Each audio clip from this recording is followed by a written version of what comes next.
Welcome to 50 Shades of Wealth, Confessions of a Real Estate Investor, the show where you'll learn the real estate investing secrets of the pros.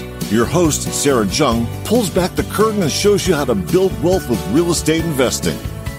Welcome to 50 Shades of Wealth, Confessions of a Real Estate Investor, the show where we talk about the good, bad, and ugly when it comes to real estate investing and discuss strategies for building long-term wealth through education and personal growth. I'm your host, Sarah Jung, and today I'm super excited to share with you a very special guest that when I first met her, I was so inspired by her story that I asked her to share her story with you. My guest, Sunitha Rao, is a former professional tennis player and Olympian turned corporate finance professional and residential real estate investor. She started investing while she was actually living in Boston, and she started investing in the Midwest and decided to move to the Midwest to Indianapolis in 2019 so that she could be closer to her real estate investments and grow her investment business. She has a 9-door portfolio, and over the last 2.5 years, she's been working full-time. But what's really, really impressive with Sunitha is that she completed the prestigious Villanova MBA program despite having only a 6th grade education. Sunitha, welcome. So, wow, when I heard that story about the 6th grade education, I was like, how in the world did you do that? So tell me a little bit more about you and kind of where have you been? I mean, you have such an interesting background. I mean, you have been in the Olympics.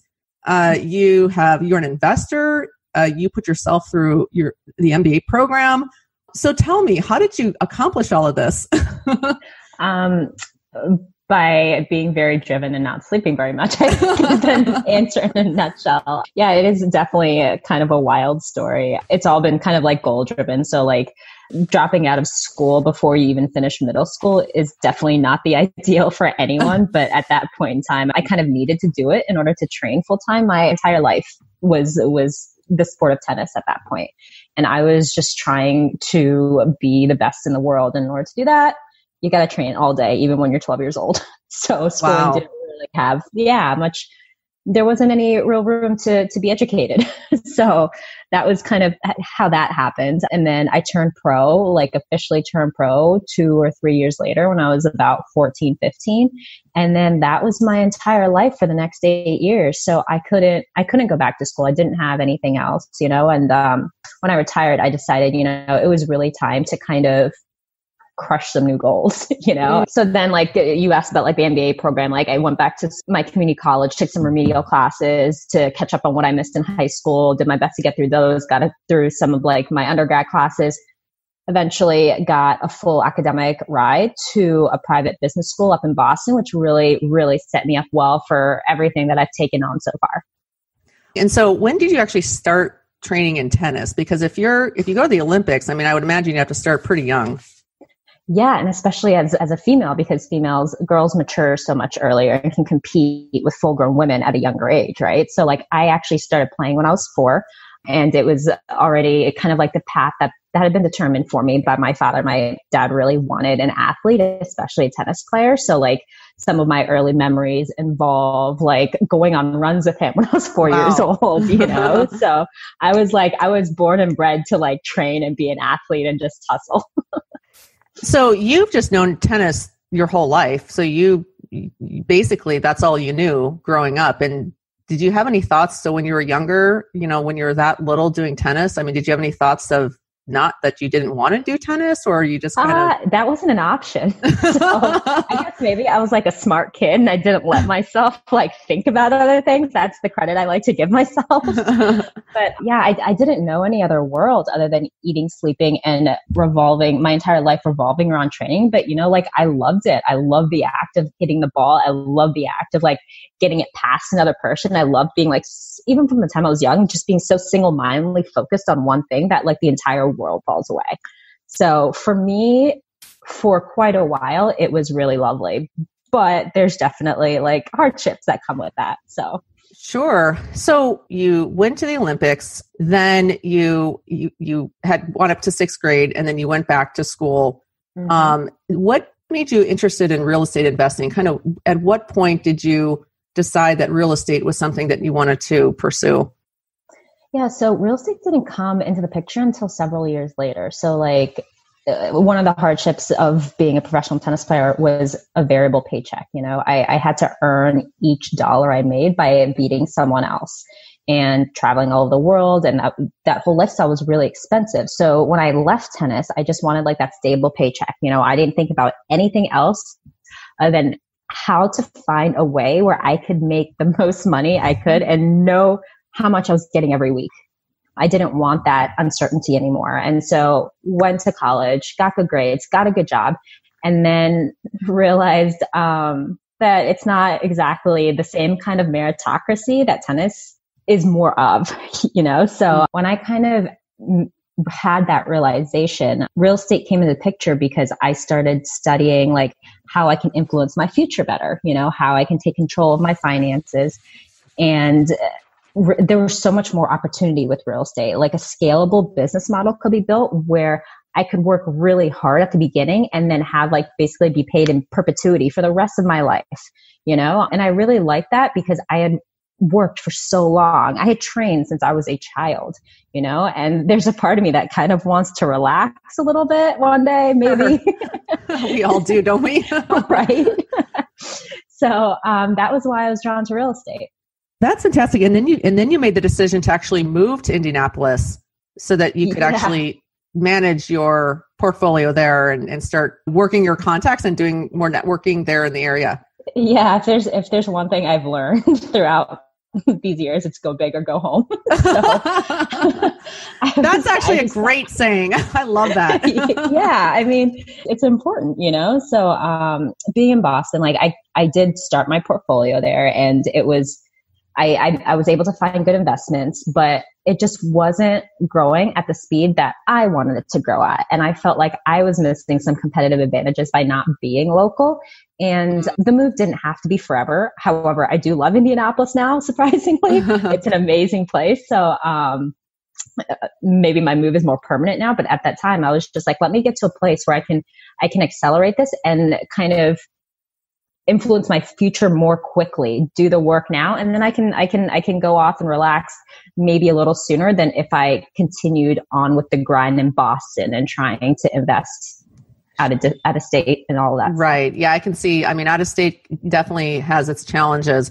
Are you focusing on flip? Are you focusing on holds? What type of investing are you doing? What kind of properties do you look for? Yeah, so I operate primarily in the residential space, buy and hold. So of my 9 doors, 8 are long-term rental. Well, 7 are long-term rentals. One is a house hack I live in, and one is a short-term rental. So I am not yet doing like flips or apartment buildings. These are all single families and duplexes. You have such a great running start. Again, I think your background is very impressive. As a woman, typically with real estate, there's more men than women investors, just statistically, just numbers wise.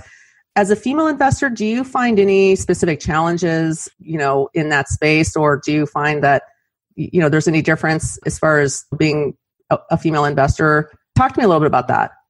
I think the biggest area where I found some challenges is just, I think, getting credit for the things that I've done or the things that I'm planning on doing, right? You know, so like, I just find that people, it's more so at the beginning, I think less so now that I have a track record. I've started and I've built this portfolio in like a relatively short period of time on my own, you know, so I don't feel like people don't take me seriously now, but I think at the beginning there was a little bit of are you going to? That's cute, you know, which just made me want to go through a roof. I like the term cute. Like, and it wasn't just, it was people in real estate. It was also people that I knew well, you know, people that I thought were like friends, you know, coworkers. And it was, I was getting a lot of the feedback, like these incredulous looks, like, are you really going to do that? Or outright remarks like, who's helping you? And do you have a boyfriend who's like helping you do this? Do you have people who are giving you money?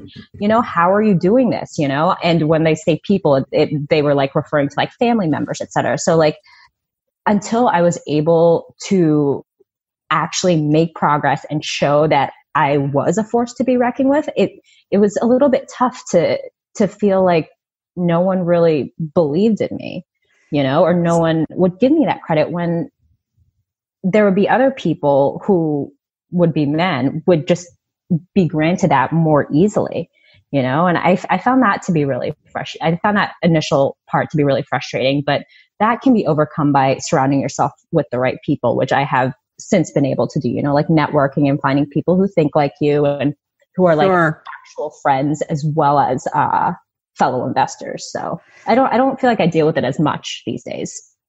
Yeah. And, you know, thanks for sharing that. You know, I think that in general, it's challenging to be taken seriously, especially when you're a newer investor and, you know, you're calling on owners or sellers or brokers, and they may not take you as seriously if you don't have a portfolio or if you don't have a track record or if you don't have experience. And so I can definitely see the challenges in that. And kudos to you for overcoming that. And I think what you mentioned about, you know, surrounding yourself with the right people, that is such a crucial component to it, because it can be really, you know, things can get discouraging, especially if you're making offers or if you're trying to find the right property or if you're trying to find the right deal. You know, it's kind of like digging for gold half the time. So when you do find that little golden nugget and you want to make that happen, sometimes, you know, being taken seriously can be a challenge. So you deserve a lot of credit for that. So thank you. Tell me about, so you have all these doors. How do you normally have them funded? Are you financing them? How are you getting them?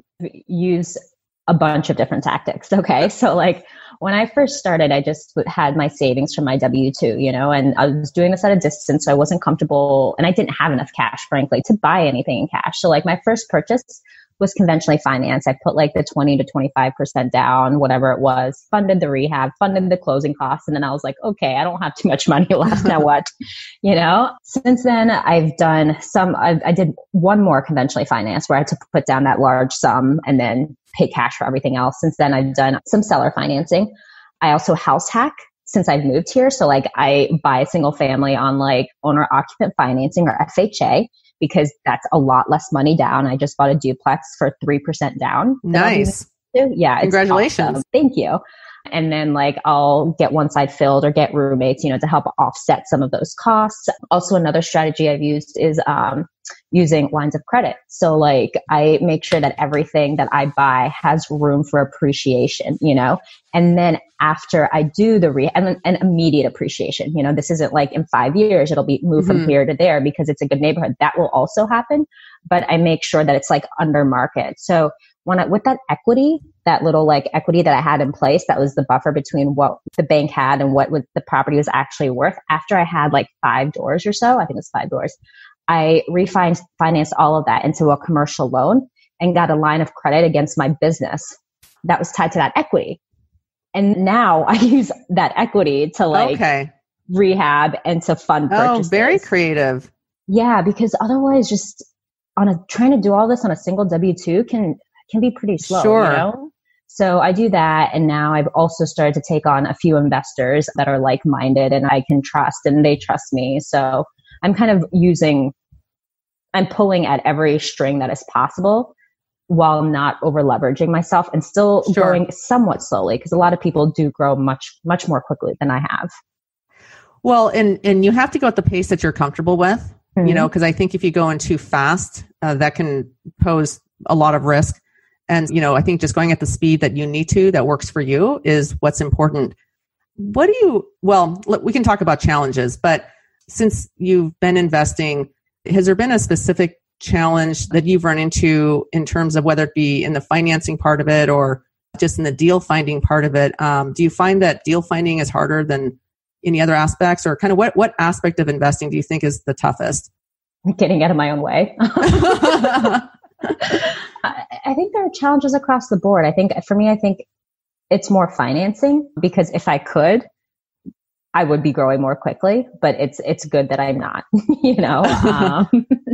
So deal finding hasn't been too bad. Deal finding has kept up more or less with my liquidity and my capital as I've like regrown like my acquisition fund and I've been ready to purchase again. So I really can't say too much of that. Although, finding deals is tough. It's just about like building your networks, you know? So like I was talking to someone yesterday about finding deals and I was actually thinking through my last couple deals and I didn't actually find any of them. Like they were mentioned to me like, hey, did you see this? You should go take a look at that, whether it was on market or off market. And so, and those were all deals that I closed on because building those networks is really, really important in real estate. I've devoted a lot of time to it and it pays off. That's great. And, we hear that a lot when we're looking for deals out there, that it's really about who you know, because you don't necessarily find the deals out like on MLS or just kind of on the listed market. I mean, a lot of these deals, I think you can find directly from the seller or somebody knows about it, and so I think that rings very true. So you definitely validate that. You're listening to 50 Shades of Wealth, Confessions of a Real Estate Investor. Want a free guide to behind-the-scenes secrets of real estate investing? Head on over to legacybloom.com and claim your free book today. Sunitha, so, our show is about confessions and about confessions of a real estate investor. So to kind of keep in line with that theme, is there a confession that you'd like to share with us? So I think the one thing that I would share, because I didn't anticipate, and I don't think people really talk about this, is the fact that being in real estate is a lot tougher on my mental health than I had anticipated. And I've heard that from like a lot of people, so personally, like I have been diagnosed with severe anxiety. I'm high functioning, but I've got it and it's not always fun. But even those who haven't like always had like a history of that, like struggle with anxiety and other aspects of mental health when it's not at its best, because there's just like so much pressure. Even if you're not like a type A driven individual, like there are so many variables that go into investing and continuing to keep an investment profitable and healthy over the long term. And there are a lot of things that you don't even anticipate and things that cost a lot of money. And it's not an easy ride, So like for me, trying to find a balance between what I need as a person and still grow this business amidst all those challenges and variables and the monetary pressures and stuff, and not knowing what's going to happen next. It's been a really hard line to walk to make sure I get what I need. Thank you so much for sharing that with us and being vulnerable, because I know that's not always easy. With the anxiety, because, I'm sure that a lot of us, so many of us can relate with the anxiety, and we all have our, whether it be anxiety or, our stress levels or just things that we're dealing with. How did that prevent you, or kind of how did that affect your decision-making or process that you had to mentally go through when you were looking for deals, or even just like taking action to even start acquiring property? So it was actually harder after I started acquiring the properties, just because there was so much going on and I had the job. And then for a while I was in school. So more about like the mental workload of trying to keep all the balls in the air was the hardest thing for me. And you know what? It still is, because I'm still growing this business, So trying to stay organized and trying not to be too hard on myself, which is actually a little bit laughable because I'm still very hard on myself. That's like I said, getting out of my own way is like the hardest thing for me, So trying to make sure like I'm in the correct mindset, like I'm doing everything that I can. I'm making the best decisions with the information that I've got. And that is all any person can be asked to do, and just trying to stay organized and not let it get to me too much. Set those mental boundaries, Do you have a routine that you go through to help to kind of manage the anxiety and kind of on a regular basis? Is there something specific that you do that helps you? Planning things out in advance really helps. So that like, if I know I get things done, then I can kind of allow myself to feel good about that. That is like really important for me. And then also giving myself the flexibility to veer away from like a strict plan and like actually listening to what I need. Like sometimes I don't have time to go to the gym, and you know what? That's okay. You don't have to freak out, or some days like I just can't get through this to-do list. Let's just go for a run and like burn off this excess mental energy, get some endorphins, and then we can try again because you're not thinking really clearly right now, So being able to like be flexible and listen to your body and your mind and address it right away is helpful. That's a great strategy. Are you still playing tennis? Not as much. Every once in a blue moon, I'll get out there, but I need to be active. Like that part of me hasn't shut down. So there's still a lot of activity. That's good. Well, Sunitha, thanks for sharing your confession. And again, I know that a lot of people can relate. And, and I have to say that there's even in my investing career, just, when it comes to that time of just making that decision of if you want to invest in real estate or in how to invest and what path to go. I mean, there's so many different paths you can go. You can go actively, you can go passively, you can go residential, you can go commercial. And so, I think, again, like you said, just getting out of your own way and really narrowing down what path you want to take, that's going to work for you. And again, I mean, it is a journey, but I think going on that journey, you have to deal with sometimes a lot of your own demons and to get yourself to move forward. So I appreciate you sharing that with us. Is there any particular advice that you've ever received from somebody that really kind of stuck with you and that was memorable for you, that helped you?